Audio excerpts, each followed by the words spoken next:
Good morning जय Jagannath friends. आज April मास 30 तारीख शनिवार। चलतु आगु को आज सकाळ देश विदेश कौन कौन सब गुरुत्वपूर्ण खबर आसी गोटे पर गोटे नजर पकेबा। वीडियो को शेष पर्यंत देखु तांतु एबे ही समस्त वीडियो को लाइक करबा सहित एजे चैनल को सब्सक्राइब करना कि एबे ही सब्सक्राइब करी बेल आइकन को प्रेस करनियंतु। वीडियो आरंभ रु आपण समस्त को अनुरोध फ्रेंड्स वीडियो को निस्ताब शेष पर्यंत देखिबे जा फल देश विदेश प्रत्येकटी बछा बछा गुरुत्वपूर्ण खबर आ सठिक खबर अपडेट आम वीडियो आपण माने पाई परिबे। आ ता संगे निश्चित भाव आम टेलीग्राम चैनल समस्त जॉइन हो जातु। सबु बेले सबु किछि फास्ट अपडेट आम टेलीग्राम चैनल लो पाई परिबे। लिंक डिस्क्रिप्शन में रही। बड़ खबर मे 9 तारीख रु एसीबी ओपीडी पाई ऑनलाइन स्लॉट बुकिंग व्यवस्था। तेबे एसीबी पाई ऑनलाइन बुकिंग व्यवस्था कटक श्रीरामचंद्र भंज मेडिकल कॉलेज और हॉस्पिटल ले खूब शीघ्र बहिर्विभाग पाई ऑनलाइन स्लॉट बुकिंग व्यवस्था आरंभ करने को जाउछि। आसंता मे 9 तारीख रु कर्तृपक्ष एही व्यवस्थार शुभारंभ करिवे। आपण माने e-swasthya.odisha.government.in यह पोर्टाल को जाई ऑनलाइन माध्यम ओपीडी टिकेट रजिस्ट्रेशन सुविधा पाई परिबे। तेबे बिना धाड़ी रे आपण माने घरे बसी जेकोसी विभाग डाक्तर को देखिबा पाई पंजीकरण करि परिबे। युक्त 2 परीक्षा रे कॉपी करी धरा पड़िले 29 जन छात्र छात्री। तेबे गुरुवार ठारू युक्त 2 परीक्षा आम राज्य रे आरंभ होइथिबा बेले प्रथम दिन रे कॉपी करी 29 जन छात्र छात्री धरा पड़िचंती। 4टी जोन मध्यरु 3टी जोन रे कॉपी करी धरा पड़िचंती मोट 29 जन छात्र छात्री। सेमानक विरोध रे कड़ा कार्यानुष्ठान मध्य निया जाइथिबार जणा जाइछि। तेबे गुरुवार परीक्षा चलिथिबा बेले संबलपुर जोन रु 11 जन, बारिपदा जोन रु 10 जन और सेंट्रल जोन रु 8 जन छात्र छात्री को परीक्षा रे कॉपी करुथबा बेले धरा पड़िचंती। उभय सिंहद्वार और पश्चिम द्वार रु महाप्रभुंक दर्शन पाई मिलिला अनुमति। तेबे श्रीमंदिर रे गतकाली पश्चिम द्वार रु दर्शन होईछि। बहु दिन 4 द्वार दर्शन दाबी पर भक्तों को उभय श्रीमंदिर सिंहद्वार और पश्चिम द्वार दर्शन पाई प्रवेश अनुमति मिली। श्रीमंदिर परिचालना कमिटीर निष्पत्ति पर शुक्रवार ठारू एही दर्शन व्यवस्था आरंभ होईछि। एहार पूर्व प्रस्तुति मध्य एवं आरंभ हो जाइछि। तेबे भक्तों को सुविधारे दर्शनर सुजोग देबा पाई पश्चिम द्वार निकट में स्थायी सेड मध्य निर्माण आरंभ होईछि। दक्षिण द्वार पश्चिम द्वार को एही सेड संजोग करने को लक्ष्य रखा जाइछि। तेबे सेवायत और भक्तों दीर्घ दिन दाबी एवं पूरण होगा जाउछि। 12 रु 17 वर्ष पिलांको दियाजिबो कोविड टीका। तेबे 12 रु 17 वयस्क पिलांको लागि कोविड टीका सेरम इंस्टीट्यूट द्वारा प्रस्तुत कोवावैक्स को अनुमति देले टीकाकरण संक्रांत जातीय वैषयिक परामर्शदाता ग्रुप। तेबे देश में चतुर्थ लहर नहीं आशंका जारी रही बेले पिलांको संक्रमण रक्षा करने लगी यही पदक्षेप निया जाइछि। तेबे गत मासरे 12 रु 17 वर्ष वयस्क पिलांको कोवावैक्स जरूरीकालीन व्यवहार लगी विशेषज्ञ पैनेल अनुमति देइथिला। आईपीएस स्तर में बड़ धरणर अदल बदल प्रतीक सिंह हेले भुवनेश्वर डीसीपी, पिनाक मिश्र हेले कटकर डीसीपी। तेबे आईपीएस स्तर में बड़ धरणर अदल बदल प्रतीक सिंह हेले भुवनेश्वर डीसीपी, सेहीपरि कटक डीसीपी भाव में पिनाक मिश्र को दायित्व दि जाइछि। संतोष उपाध्याय को अग्निशम विभाग डीजी भाव में दायित्व मिलता बेले गोइंदा निर्देशक भाव संजीव पंडा को दायित्व मिली। सेहीपरि उमाशंकर दास को कटक भुवनेश्वर अतिरिक्त पुलिस कमिशनर भाव दायित्व मिली। तातीरु मिलुनी त्राही। बौद्धरे सर्वोच्च तापमात्रा 45 डिग्री पुणी 40 डिग्री अतिक्रम कला ट्विन सिटी। तेबे ततला कड़े परिणत होइछि पूरा ओडिशा।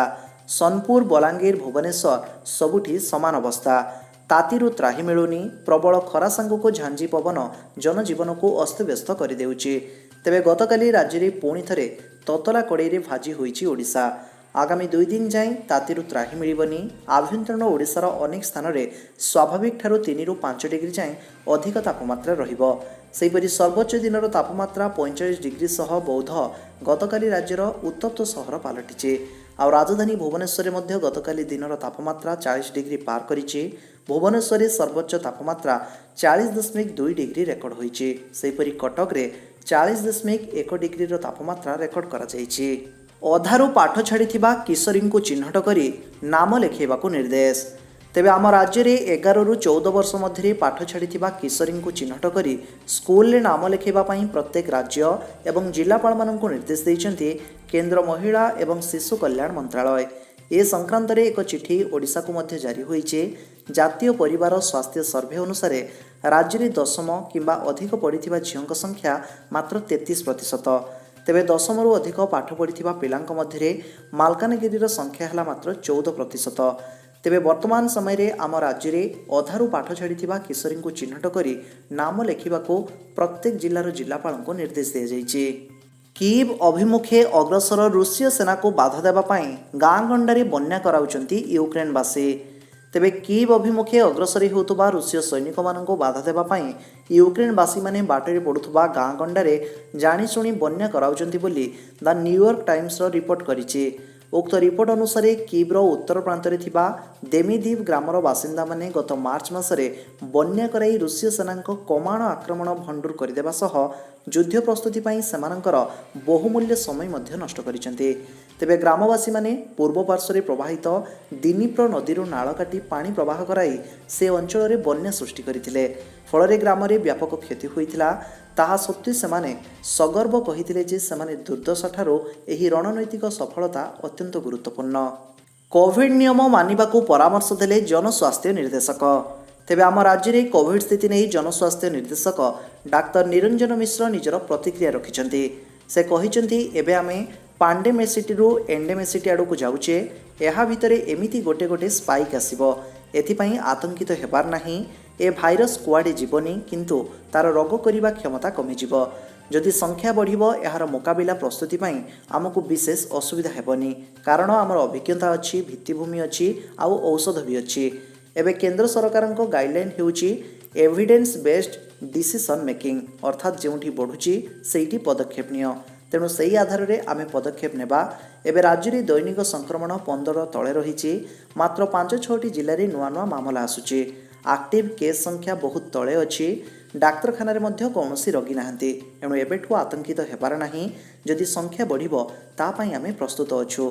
10म बोर्ड परीक्षा खर्दा जिले में प्रथम दिन में 1300 परीक्षार्थी अनुपस्थित। तेबे गतकाली आम राज्य में बोर्ड ऑफ सेकेंडरी एजुकेशन बा 10म श्रेणीर द्वितीय आसेसमेंट परीक्षार प्रथम परीक्षा अनुष्ठित होईचे। प्रथम दिन में मोट 37,622 जन रेगुलार और एक्स रेगुलार परीक्षार्थी मध्य 1298 जन अनुपस्थित रही। जिला शिक्षा विभाग कार्यालय निकटरू मिलथिबा सूचना अनुसार जिलूर एक अनुमानिक हिसाब से 28,723 जन रेगुलार एवं एक्स रेगुलार परीक्षा देबे बोली आकलन करा जायथिला। जा मध्यरु 1298 जन अनुपस्थित रही सूचना आसी। मे 5 तारिख रे सृष्टि होई पारे लघुचाप। तेबे मे 4 तारिख बेलू दक्षिण अंडमान सागर एवं तार आखपाख अंचल एक घूर्णिबलय सृष्टि होबार संभावना रही। यार प्रभाव में परवर्ती 24 घंटा मध्य दक्षिण अंडमान सागर एवं तार आखपाख अंचल एक लघुचाप क्षेत्र सृष्टि होई पारे। तेबे लघुचाप क्षेत्र सृष्टि होबार 24 घंटा मध्य यह आहुरी घनीभूत होबार संभावना रही बोली आंचलिक पाणीपाग केन्द्र पक्षर ट्वीट करी शुक्रवार दिन सूचना दी जाइए। तेबे एतद व्यतीत आभ्यंतरण ओडिशार अनेक स्थान में स्वाभाविक ठारू 3 ରୁ 5 डिग्री जाए ताती रहिबो बोली आंचलिक पाणीपाग केन्द्र पक्षर कहुଯାଇଛି। तेबे गतकाली मध्य बौद्धरे सर्वाधिक तापमात्रा 45 डिग्री रेकर्ड करा जाइछि। तेबे आसंता मे 5 तारिख रे लघुचाप सृष्टि होबार संभावना रही बोली आंचलिक पाणीपाग विज्ञान केन्द्र भुवनेश्वर तरफ सूचना रही। आसुछि आउ गोटे खरादिनिया बात्या। मे 6 तारिख पर स्पष्ट हेब स्थिति। तेबे टाइम टाइम खरारे सिझुथिबा ओडिशा साई साई पवन रे दहलिबाकु जाउछि। आसुछि पुणी गोटे खरादिनिया बात्या। चतुर्थ थर पर मे मासरे संभाव्य बात्या को नहीं आकलन करिछि पाणीपाग विभाग। मे 6 तारिख रे लघुचाप घनीभूत हेबा परे यह क्रमशः बात्यार रूप नहीं पारे। 10 तारिख बेलू यह लघुचाप बात्यार करार रूप नेबार संभावना रही बोली पाणीपाग विभाग पक्षर आकलन करा जाइछि। व्हाट्सएप रु मिलिबो टंका। व्हाट्सएप पेमेंट व्यवहारकारी खुशी खबर। अर्थ नेण देण उपरे मिलिबो कैशबैक। तेबे देशर कोटी कोटी लोक एबे व्हाट्सएप व्यवहार करुचंती। वार्तार आदान प्रदान पई एबे सबुठारु अधिक व्यवहृत हेउतबा आप मध्यरे व्हाट्सएप सबुठारु आगरे रहिछि। यार सुजोग रे किछि दिन तले गूगल पे और फोन पे भली व्हाट्सएप भी अर्थ नेण देण पई व्हाट्सएप पेमेंट सर्विस आरंभ करिथिला। हेले यह लोकंक द्वारा अधिक आदृत होई नाही। यहाको नजर रखी कंपनी पक्षरु एक नुआ योजना करा जाउछि। एही योजना माध्यम रे कंपनी व्हाट्सएप पेमेंट रे अधिक लोकंक जोड़िबाकू चेष्टा करुछि। कंपनी गूगल पे और फोन पे को टक्कर देबाकू एक कैशबैक स्कीम आरंभ करबाकू जाउछि। न्यूज एजेंसी एक रिपोर्ट मुताबक एभली योजना कंपनी तरफ सेतेबेले प्रस्तुत करा जाइछि जेतेबेले व्हाट्सएप को 100 मिलियन व्यवहारकारी पेमेंट सर्विस देबाकू अनुमति मिलिछि। इलेक्ट्रिक गाड़ी नुआ लॉन्च उपरे रॉक लगाइले सरकार। प्रथमे कंपनी रे हेबो जांच तापरे हेबो लॉन्च। तेबे देश में पेट्रोल और डीजेल दर दिनकू दिन वृद्धि पाइबारे लगी। तेणु लोके इलेक्ट्रिक गाड़ी उपर निर्भर करुँचे। आउ यही सबू इलेक्ट्रिक गाड़ी रे निआं लागुथिबार घटना सामना को आसुची। तेबे इलेक्ट्रिक गाड़ी रे निआं लगी 3 जण लोकंक मृत्यु हो सारिथिबार एबे खबर मिली। आउ एही घटना को नहीं सरकार मध्य एबे चिंतार रहिछन्ते। खास एथिपाई केंद्र सरकार इलेक्ट्रिक गाड़ी निर्माण करुथुबा कंपनी नुआ मॉडेल लॉन्च करने उपरे प्रतिबंधक लगाइछन्ते।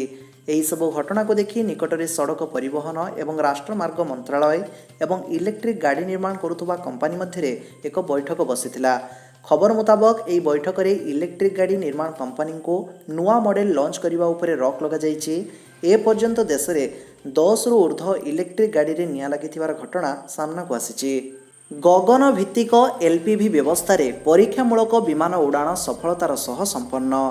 तेबे भारतीय विमान बंदर प्राधिकरण बा एएआई द्वारा गतकाली राजस्थान किशनगढ़ विमान घाटी रे गगन भित्तिक एलपीवी व्यवस्था रे परीक्षामूलक विमान उड़ाण सफलतार सह करा जायछि।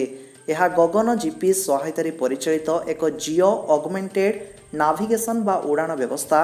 एथिरे भूमिठारु विमानर उड़ाण उच्चता अवतरण और अन्य विषय निर्धारित होता है। तेबे संक्षेपरे यह एलपीवी अप्रोच प्रोसीजर भाव में परिचित। वायु परिवहन सेवा क्षेत्र में भारत पई यह एक विराट सफलता। बेसामरिक विमान उड़ाण इतिहास रे यह एक माइल खुंट। एभली सफलता हासिल करिबारे भारत एशिया और प्रशांत महासागरीय अंचलर प्रथम देश। आरबीआई रो रिपोर्ट कोविड रे भयंकर क्षति सहिछि भारत। आर्थिक संकटरू मुकुलिबाकू लागिबो आहुरी 15 वर्ष। तेबे कोरोना संक्रमण पूरा विश्वर अर्थव्यवस्था को छारखार कर देइछि। लक्ष लक्ष लोक जीविका हराई बेरोजगारी होई पड़िचंती। फल विश्व रे अर्थनीति एबे भोसुड़ी पड़िछि। कोविड रे सर्वाधिक आर्थिक संकट भोगुछि एबे श्रीलंका। देश एबे भोक ज्वाला कलबल हेउछि। सेहि भली पाकिस्तान मध्य समान दशा भोगिछि। तेबे कोरोना कबल रे भारतर अर्थनीति मध्य बाद पड़िनी। तेबे कोरोना कबल रे भारत वर्तमान कोविड कटकणा जोगु देश रे कोटी कोटी टंका बर्बाद हो जाइछि। सेंट्रल बैंक स्टाफ कर एक रिपोर्ट अनुसार आर्थिक वर्ष 21 रे 19.1 लाख कोटी, वर्ष 22 रे 17.1 लाख कोटी और आर्थिक वर्ष 23 रे 16.4 लाख कोटी टंकार क्षति होइछि। जार क्षति भरण करबा एतटा सहज हेबनी। गोटी कि 2 वर्ष नुहे, एते क्षतिर भरणा पाई 15 वर्ष समय लागिबो बोली रिजर्व बैंक ऑफ इंडिया कहिछि। आज चलित वर्षर प्रथम सूर्यपराग जानतु केउठी हेबो दृश्यमान। तेबे आज देखिबाकू मिलिबो चलित वर्षर प्रथम सूर्यपराग। एप्रिल 30 तारिख मध्यरात्रु यह आरंभ हेबो बोली सूचना मिलिछि। तेबे बैशाख मास अमावास्या तिथि रे यह घटिबो, जेउथिरे सूर्यंक 64% अंश चंद्र द्वारा ढांकी होइजिबो। सूचना मुताबक यह चलित वर्षर प्रथम सूर्यपराग हेबाकू थिबा बेले आगामी अक्टोबर मास 25 तारिख रे चलित वर्षर द्वितीय सूर्यपराग देखिबाकू मिलिबो। भारतीय समय अनुसार एप्रिल 30 तारिख मध्यरात्रि 12:15 रु यह आरंभ होई मे 1 तारिख भोर 4:07 पर्यंत रहिबो। दीर्घ 4 घंटा धरी यही सूर्यपराग हेबो, जेउथिरे चंद्र केवल सूर्यंकर किछि अंश को ही ढांकी रखिबे। तेबे विशेषज्ञ मानक कहिबा अनुसार अंटार्कटिका, प्रशांत महासागर, दक्षिण अमेरिकार दक्षिण पश्चिम भागरे यह देखिबाकू मिलिबो। एही ग्रहण भारत रे देखिबाकू मिलिबो नाही। पुणी फेरिला लॉकडाउन। 27टी सहर रे विवाह और अंतिम संस्कार उपरे कटकणा। तेबे चीन रे कोरोना महामारी को नहीं सरकारक पक्षरु जारी होइतिबा कोविड पॉलिसी कारणरू एबे होइचई सृष्टि होइछि। जारी होइतिबा कोविड पॉलिसी कारणरू अल्प मामला सामना को आसिबा परे अनेक सहर रे एबे लॉकडाउन घोषणा करा जाइछि। चीन रो वर्तमान 27टी सहर रे लॉकडाउन लागिछि। सेही सहर रे रहुतुबा प्राय 16.5 कोटी लोक निज निज घरे एबे बंदी अछंती। मे मासरे अधा दिन बंद रहिबो बैंक। देखंतु आरबीआई रो छुट्टी लिस्ट। तेबे एप्रिल मास शेष हेबाकू जाउछि और आउ गोटी दिन परे मे मास आरंभ होइजिबो। मे मासरे जदि आपणकर बैंक सह जड़ित किछि काम अछि तेबे छुट्टी लिस्ट अवश्य देखंतु। फଳରେ आपणको आगको किछि समस्या हेबो नाही। रिजर्व बैंक ऑफ इंडिया मे 2022 रो छुट्टी तालिका एबे जारी करिछि। तेबे आरबीआई कैलेंडर अनुसार मे मास आरंभ रे लगातार 4 दिन बैंक रो छुट्टी रहिबो। एही छुट्टी राज्य और सेठाकार पर्वपर्वाणी हिसाब रे अलग अलग होई पारे। तेबे बैंक रो छुट्टी तालिका आरबीआई तरफ 4टी आधार रे जारी करा जाई थाए। एही तालिका देशव्यापी पालन हेउतबा पर्वपर्वाणी एवं राज्य हिसाब रे होई थाए। राष्ट्रीय छुट्टी व्यतीत राज्य हिसाब रे किछि छुट्टी रही थाए। तेबे संपूर्ण छुट्टी तालिका आम टेलीग्राम चैनल लो पाई परिबे। नौसेना रे एही पद रे नियुक्ति सुजोग 10म पास भी करि परिबे आवेदन। ତେବେ ଭାରତୀୟ ନୌସେନାରେ ସରକାରୀ ଚାକିରି କରିବାକୁ ଚାହୁଁଥିବା ଆଶାୟୀଙ୍କ ପାଇଁ ସୁବର୍ଣ୍ଣ ସୁଯୋଗ। ନୌସେନାରେ ଫାର୍ମାସିଷ୍ଟ, ଫାୟାରମ୍ୟାନ୍ ଏବଂ ପେଷ୍ଟ କଣ୍ଟ୍ରୋଲ କର୍ମଚାରୀ ପଦରେ ନିଯୁକ୍ତି ପାଇଁ ବିଜ୍ଞପ୍ତି ଜାରି ହୋଇଛି। ଏହି ଆବେଦନ ପାଇଁ ଶେଷ ତାରିଖ 26 ଜୁନ୍ ପର୍ଯ୍ୟନ୍ତ ରହିଛି। ଏଥିପାଇଁ ଅଫଲାଇନ୍ରେ ଆବେଦନ କରିବାକୁ ପଡ଼ିବ। ତେବେ ଏ ବାବଦରେ ସମସ୍ତ ସୂଚନା ଆମ ଟେଲିଗ୍ରାମ ଚ୍ୟାନେଲରେ ମଧ୍ୟ ପାଇପାରିବେ। ଭାରତରେ ସେମିକଣ୍ଡକ୍ଟର ଉତ୍ପାଦନ 2026 ସୁଦ୍ଧା $80 ବିଲିୟନ ଅତିକ୍ରମ କରିବ, ପ୍ରଧାନମନ୍ତ୍ରୀ ମୋଦିଙ୍କ ସୂଚନା। ତେବେ ପ୍ରଧାନମନ୍ତ୍ରୀ ନରେନ୍ଦ୍ର ମୋଦି ସେମିକଣ୍ଡକ୍ଟର କ୍ଷେତ୍ରରେ ନିବେଶ କରିବା ଲାଗି କମ୍ପାନୀମାନଙ୍କୁ ଆମନ୍ତ୍ରଣ କରିଛନ୍ତି। ଏଥିପାଇଁ ଭାରତ ସରକାର ମଧ୍ୟ ସମର୍ଥନ ପ୍ରଦାନ କରିବେ ବୋଲି ସେ କହିଛନ୍ତି। ଭାରତରେ 2026 ସୁଦ୍ଧା $80 ଆରବ ସେମିକଣ୍ଡକ୍ଟର ନିର୍ମାଣ କରାଯିବା ନେଇ ଆଶା ପ୍ରକଟ କରିଛନ୍ତି ପ୍ରଧାନମନ୍ତ୍ରୀ। ଏହି ଧାରା ବଜାୟ ରଖି 2030 ସୁଦ୍ଧା ଭାରତ $110 ଆରବ ସେମିକଣ୍ଡକ୍ଟର ଉତ୍ପାଦନ କରୁଥିବ ବୋଲି ସେ କହିଛନ୍ତି। ତେବେ ଭାରତରେ 130 କୋଟିରୁ ଅଧିକ ଲୋକେ ରହୁଛନ୍ତି। ଏଥିପାଇଁ ସରକାର ପ୍ରାଥମିକ ସ୍ତରରୁ ଡିଜିଟାଲର ଢାଞ୍ଚା ନିର୍ମାଣ କରୁଛନ୍ତି ବୋଲି ସେ କହିଛନ୍ତି। ସ୍ୱାସ୍ଥ୍ୟଠୁ ଆରମ୍ଭ କରି ଶାସନ ଏବଂ ସୁସ୍ଥତା ପର୍ଯ୍ୟନ୍ତ ଆମେ ଡିଜିଟାଲ ଜ୍ଞାନକୌଶଳର ବ୍ୟବହାର କରୁଛୁ। ସେୟାର ମାର୍କେଟରେ ପ୍ରବେଶ କରିବ ଜିଓ, LIC ଠାରୁ ବଡ଼ IPO ଲଞ୍ଚ କରିବେ ମୁକେଶ ଅମ୍ବାନୀ। ତେବେ ସେୟାର ମାର୍କେଟରେ ନିବେଶ କରି ଟଙ୍କା ଆୟ କରୁଥିବା ଲୋକମାନଙ୍କ ପାଇଁ ଖୁସି ଖବର। ରିଲାଏନ୍ସ ଇଣ୍ଡଷ୍ଟ୍ରିଜ୍ର ମୁଖ୍ୟ ମୁକେଶ ଅମ୍ବାନୀଙ୍କ telecom company Jio IPO launch କରିବାକୁ ଯାଉଛି। ଏନେଇ ହିନ୍ଦୁ ବିଜନେସ୍ ଲାଇନ୍ର ଏକ ରିପୋର୍ଟରୁ ଜଣାପଡ଼ିଛି। ରିପୋର୍ଟ ମୁତାବକ ମୁକେଶ ଅମ୍ବାନୀ IILର ଆଗାମୀ ବାର୍ଷିକ ବୈଠକରେ ଏହି ବିଷୟରେ ଘୋଷଣା କରିପାରନ୍ତି। ତାଙ୍କ ଯୋଜନା ମୁତାବକ ରିଲାଏନ୍ସ ଜିଓ ପ୍ଲାଟଫର୍ମ ଏବଂ RILର ସହାୟକ କମ୍ପାନୀ ରିଲାଏନ୍ସ ରିଟେଲ ଭେଞ୍ଚର୍ସ ଲିମିଟେଡର ସମସ୍ତ ଅଲଗା ଅଲଗା IPO ରହିଛି। ଏହି ଦୁଇ କମ୍ପାନୀର IPO ମାଧ୍ୟମରେ ଅମ୍ବାନୀ 50,000 କୋଟିରୁ 75,000 କୋଟି ପର୍ଯ୍ୟନ୍ତ ଏକ ମୋଟା ଅଙ୍କର ରାଶି ହାସଲ କରିବାକୁ ଲକ୍ଷ୍ୟ ରଖିଛନ୍ତି। 22 ଲକ୍ଷ ରାସନ କାର୍ଡ ନାକଚ ମାମଲା, ତେଲେଙ୍ଗାନା ସରକାରଙ୍କୁ ସୁପ୍ରିମକୋର୍ଟଙ୍କ ଭର୍ତ୍ସନା। ତେବେ ଅଗ୍ରିମ ସୂଚନା ବିନା 22 ଲକ୍ଷ ରାସନ କାର୍ଡକୁ ନାକଚ କରିଥିବାରୁ ସର୍ବୋଚ୍ଚ ନ୍ୟାୟାଳୟ ତେଲେଙ୍ଗାନା ସରକାରଙ୍କୁ ସମାଲୋଚନା କରିଛନ୍ତି। ଜଷ୍ଟିସ୍ L ନାଗେଶ୍ୱର ରାଓ ଏବଂ ଜଷ୍ଟିସ୍ BR ଗୋୱାଇଙ୍କ ଖଣ୍ଡପୀଠ ତେଲେଙ୍ଗାନା ରାଜ୍ୟ ବନାମ XQ ମାସୁଦ ମାମଲାର ଶୁଣାଣି କରିବା ସହିତ ରାଜ୍ୟର ମୁଖ୍ୟ ଶାସନ ସଚିବଙ୍କୁ ରିପୋର୍ଟ ମାଗିଛନ୍ତି।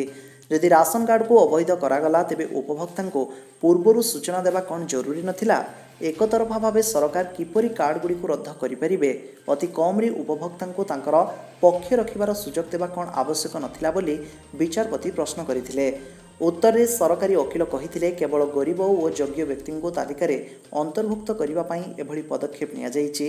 ଉତ୍ତରରେ ଅସନ୍ତୁଷ୍ଟ ହୋଇ ବିଚାରପତି ଏହି ପ୍ରକ୍ରିୟାକୁ ସମାଲୋଚନା କରିବା ସହିତ ତାତ୍ସଲ୍ୟ କରି କହିଥିଲେ, ତାହେଲେ ଆପଣ ଧାନରୁ ଅଗାଡ଼ି ବାଛୁଛନ୍ତି। ଏତେ ପରିମାଣର କାର୍ଡ ନାକଚ କରାଯାଇଥିବାରୁ କୋର୍ଟ ତେଲେଙ୍ଗାନା ସରକାରଙ୍କୁ ଏହାର ଯାଞ୍ଚ କରିବା ପାଇଁ ନିର୍ଦ୍ଦେଶ ଦେବା ସହିତ ରାଜ୍ୟ ମୁଖ୍ୟ ସଚିବଙ୍କୁ ରିପୋର୍ଟ ତଲବ କରିଛନ୍ତି।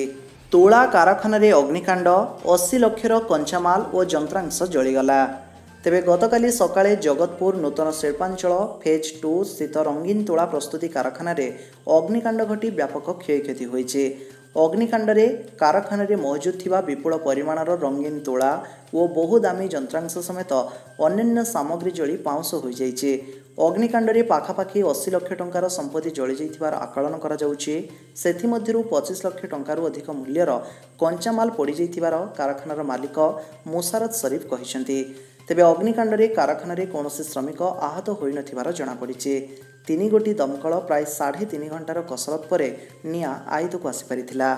ହିମାଳୟରେ ପାର୍ବତ୍ୟାଞ୍ଚଳରେ ମାଉଣ୍ଟେନ ଗନ୍ ସିଷ୍ଟମ ଲଗାଇବ ସେନା। ତେବେ ହିମାଳୟ ପାର୍ବତ୍ୟାଞ୍ଚଳରେ ନିଜର ସମର କ୍ଷମତାକୁ ବଢ଼ାଇବାକୁ ଭାରତୀୟ ସେନା କେତେକ ପଦକ୍ଷେପ ନେବାକୁ ଏବେ ନିଷ୍ପତ୍ତି ନେଇଛି। ଏସବୁ ଅଞ୍ଚଳରେ 105 mm ମାଉଣ୍ଟେନ ଗନ୍ ସିଷ୍ଟମ ଲଗାଇବାକୁ ସେନା ନିଷ୍ପତ୍ତି ନେଇଛି। ଏସବୁ ଗନ୍ ସିଷ୍ଟମ କ୍ରୟ ପାଇଁ ସେନା ପକ୍ଷରୁ ଶୁକ୍ରବାର ଦିନ ଏକ ରିକ୍ୱେଷ୍ଟ ଫର ଇନଫର୍ମେସନ୍ ବା RFI ପ୍ରକାଶ ପାଇଛି। ଏହାର ପରବର୍ତ୍ତୀ ପର୍ଯ୍ୟାୟରେ ସେନା ପକ୍ଷରୁ ଟେଣ୍ଡର ଆହ୍ୱାନ କରାଯିବ। ତେବେ ଭାରତୀୟ ସେନା ପୂର୍ବରୁ ଟୋୱେଡ୍ ଗନ୍ ସିଷ୍ଟମର ବ୍ୟବହାର କରୁଥିଲା, ଯେଉଁଗୁଡ଼ିକ ମାଉଣ୍ଟେନ ଗନ୍ ସିଷ୍ଟମ ତୁଳନାରେ ଲମ୍ବା ଓ ଓଜନିଆ ଥିଲା। ଫଳରେ ଏଗୁଡ଼ିକୁ ହିମାଳୟର ଉଚ୍ଚ ତଥା ଦୁର୍ଗମ ପାର୍ବତ୍ୟାଞ୍ଚଳକୁ ନେବା କଷ୍ଟକର ହେଉଥିଲା। ମାଉଣ୍ଟେଡ୍ ଗନ୍ ସିଷ୍ଟମକୁ ଭାରତୀୟ ସେନା ମୁଖ୍ୟତଃ ଚୀନକୁ ଲାଗିଥିବା ସୀମାରେ ଲଗାଇବାର ସମ୍ଭାବନା ରହିଛି। ତା ଫଳରେ ପାର୍ବତ୍ୟ ଯୁଦ୍ଧ କ୍ଷେତ୍ରରେ ଭାରତୀୟ ସେନାକୁ ସହାୟତା ମିଳିପାରିବ। କୋହଲିଙ୍କ ମୁଣ୍ଡରେ କ'ଣ ଚାଲୁଛି ଜାଣି ହେଉନି, ସୌରଭ ଗାଙ୍ଗୁଲିଙ୍କ ସୂଚନା। ତେବେ ଭାରତୀୟ କ୍ରିକେଟ ଦଳର ପୂର୍ବତନ ଅଧିନାୟକ ତଥା ଏକଦା ବିଶ୍ୱ କ୍ରିକେଟର ସର୍ବଶ୍ରେଷ୍ଠ ବ୍ୟାଟରର ମାନ୍ୟତା ଲାଭ କରିଥିବା ବିରାଟ କୋହଲିଙ୍କ ଲଗାତାର ବିଫଳତା କେବଳ ତାଙ୍କ ପ୍ରଶଂସକଙ୍କୁ ନୁହେଁ ବରଂ ପୂର୍ବତନ ଭାରତୀୟ କ୍ରିକେଟମାନଙ୍କୁ ମଧ୍ୟ ବ୍ୟଥିତ କରିଛି। विराट कोहली चलित वर्षर आईपीएल सीजन रे ए पर्यंत 9टी मैच रे मात्र 128 रन स्कोर करिबारे सक्षम होइछन्ति। एही समय रे तांकर स्ट्राइक हार मध्य 119.62 रे सीमित रहिछि। एही सीजन रे से लगातार 2 थर शून्य रे आउट होइछन्ति। आ गत 5टी इनिंग्स रे तांकर स्कोर 1, 12, 0, 0 एवं 9 रहिछि। गत मैच रे से 10टी बॉल रे 9 रन मात्र करने स्कोर करथिले बा सक्षम होइथिले। मोट उपरे कहिबाकू गले विराट तांको क्यारियर रो सबुठारु खराब पर्याय दे एबे गति करूछन्ति। सुनील गाभास्कर ठारू आरंभ करी रवि शास्त्री, युवराज सिंह पर्यंत अनेक पूर्वतन खेलाड़ी तथा क्रिकेट विशेषज्ञ विराट कोहली खराब फॉर्म विषय कहिछन्ति। वर्तमान बीसीसीआई अध्यक्ष सौरव गांगुली मध्य कहिछन्ति कि विराट मुंडरे कौन चलुछि जानि हेउनी, किंतु मु निश्चित जे से पुणी निज फॉर्म को फेरिबे एवं भल रन स्कोर करिवे। से जणे महान खेलाड़ी। प्रथम थर मनीष मानकठारे देखिबाको मिलिछि बर्ड फ्लू। सामना को आसिला अमेरिकार एक रिपोर्ट। तेबे मनीष मानकठारे प्रथम थर पई अमेरिकार H5 बर्ड फ्लूर एक मामला एबे सामना को आसिछि। कोलोराडोर जड़े कैदीठारे यह बर्ड फ्लू देखा मिली। अमेरिकार रोग नियंत्रण एवं निराकरण केन्द्र द्वारा यही सूचना मिली। कारागार में कैदीठारे एवियन इन्फ्लुएंजा बा H5 भूताणु चिन्हट होइछे। यह व्यक्ति कुकुड़ा चाष नियोजित थिले। व्यक्ति जनक असुस्थ हेबा परे तांकर परीक्षा करा जायतिला। आउ परे तांकठारे यह भूताणु एबे चिन्हट होइछे। एथिला फ्रेंड्स आज सकाळ देश विदेश बछा बछा केतुडा गुरुत्वपूर्ण खबर। आशा करुछि आज वीडियो आपन समस्त को बहुत ही भल लागिथिबो। एजे वीडियो को देखिथिले समस्त लाइक करिकि जिवे। आउ ए वीडियो रो लिंक को अन्य मानक संगे शेयर करिबा पई आदि भी भूलिबे नाही। धन्यवाद।